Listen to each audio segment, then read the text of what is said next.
Halo parents, kali ini kita akan bicara tentang memperkenalkan jenis emosi dan mengajarkan anak cara mengekspresikan perasaan.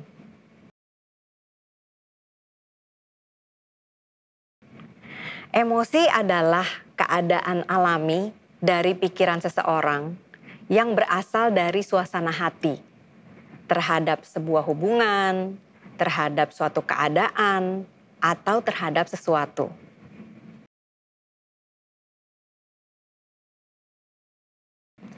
Secara umum, emosi yang kita kenal diantaranya ada perasaan senang, takut, sedih, marah, kecewa, malu, dan terkejut.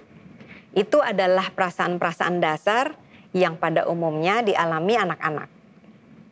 Semakin besar seseorang, bentuk perasaan akan semakin kompleks.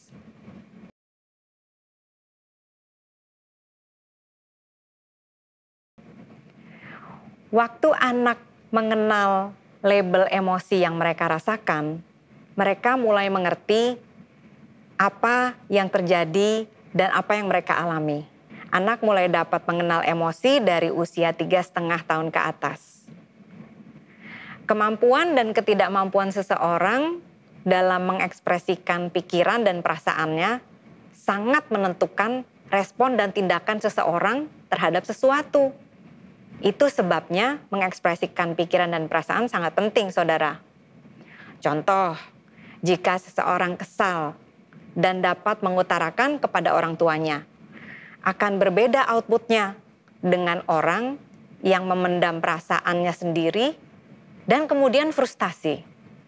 Karena frustasi dapat menstimulasi tindakan negatif. Kebanyakan dari kita tumbuh dalam masyarakat yang tidak umum untuk mengekspresikan perasaan, khususnya pada pria.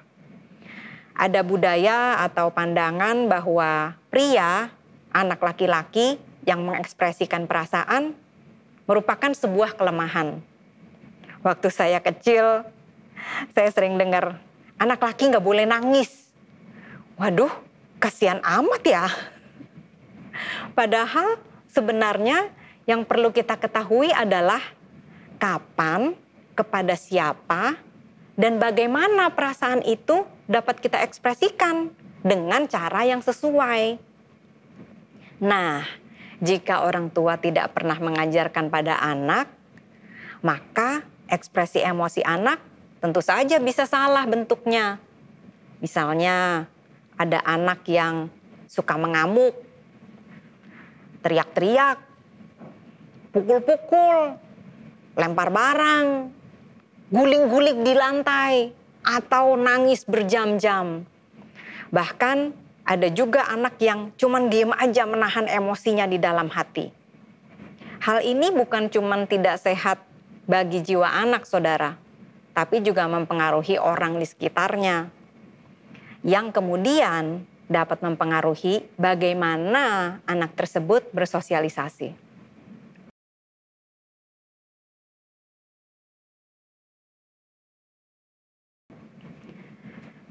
Pertama, sebelum kita mengajarkan apapun pada anak, pastikan bahwa kita terlebih dahulu sudah mencontohkan bagaimana mengekspresikan perasaan dengan cara yang sehat.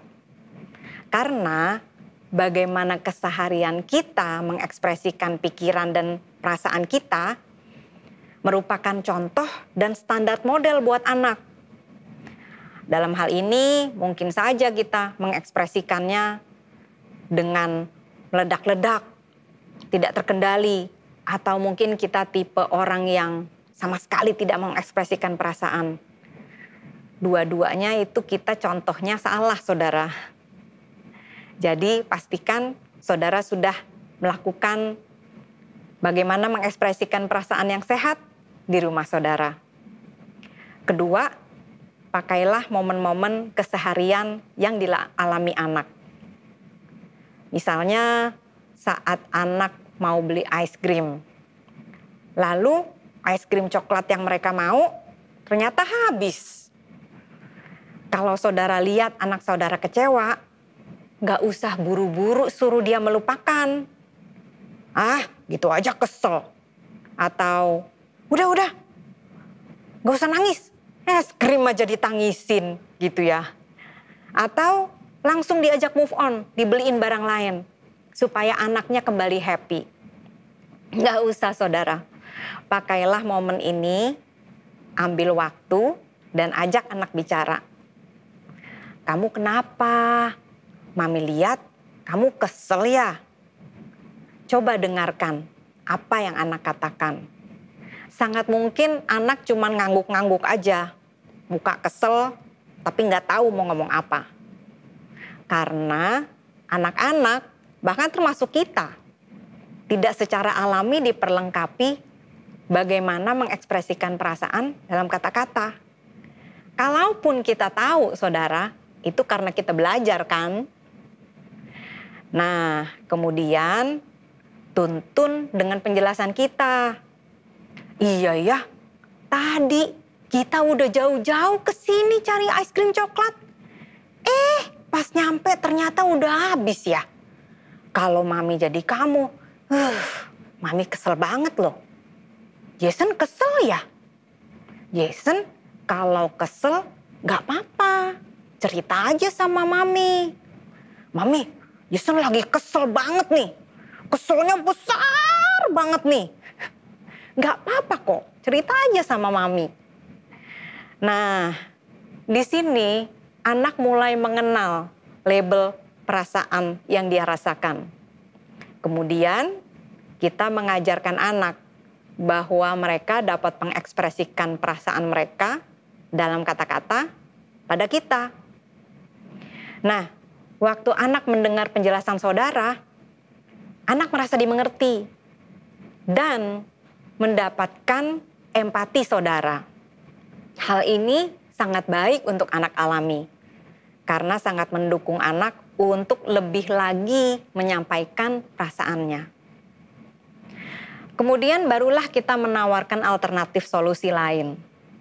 Coba ya, besok kita kesini lagi. Sekarang kita bilang yuk sama bapaknya, Pak, besok bawa es krim coklatnya lebih banyak ya. Aku mau datang lagi nih. Dengan begitu anak tahu apa yang dapat dia lakukan dalam menyikapi apa yang dia alami. Sehingga anak bisa move on dengan baik, saudara. Begitu juga prosesnya saat mengalami perasaan yang lain. Seperti sedih, takut, atau malu misalnya. Tidak apa-apa kalau anak saudara masih butuh waktu beberapa menit untuk kesal. Berikanlah waktu sebentar. Nggak usah gelisah dan buru-buru mau bikin anak happy lagi. Tugas kita sebagai orang tua bukanlah supaya membuat anak happy terus. Melainkan tugas kita tuh melatih anak supaya mereka tahu apa yang dapat mereka lakukan waktu menyikapi perasaan mereka harus bertemu kondisi yang tidak mereka inginkan. Supaya mereka menjadi anak yang memiliki emosi yang sehat dan seimbang. Justru kalau anak kita happy terus, itu tidak seimbang saudara. Contoh lain, misalnya saat anak kalah dalam pertandingan bola. Pakailah momen seperti ini supaya anak dapat memproses kekecewaannya dengan baik dan bahkan dapat belajar dari momen ini. Gunakan momen seperti ini untuk saudara lebih dekat dengan anak. Utarakan bagaimana saudara melihat dia rajin berlatih. Bagaimana saudara melihat dia keren menendang bola. Dan jangan lupa bagikan pengalaman saudara waktu saudara mengalami kegagalan. Supaya anak memiliki mental yang tidak mudah menyerah. Dan lagi-lagi, supaya anak merasakan empati dari saudara.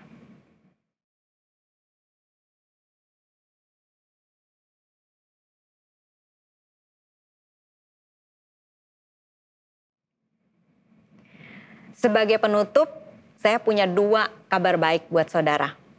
Pertama, dengan mengajarkan anak saudara bagaimana mengenali dan memproses perasaan yang saya jelaskan tadi, kedepannya ini dapat menjadi bekal untuk anak saudara dapat memiliki pengendalian diri. Kenapa?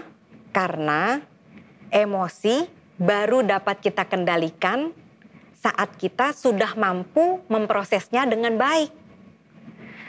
Banyak orang tua yang lupa mengajarkan anaknya bagaimana menghadapi perasaan-perasaan yang tidak diinginkan. Kemudian waktu anaknya sudah agak besar, tiba-tiba anak diminta untuk mengendalikan diri. Ayo dong, kamu bisa dong mengendalikan diri kamu gitu. Dan seringkali kemudian yang anak lakukan adalah menekan perasaan mereka. Mereka pikir itulah cara pengendalian diri. Nah, disinilah saudara yang menjadi tidak sehat. Kabar baik kedua, empati yang anak dapatkan dari saudara, kedepannya akan memampukan anak saudara mempraktekkan empati kepada orang lain.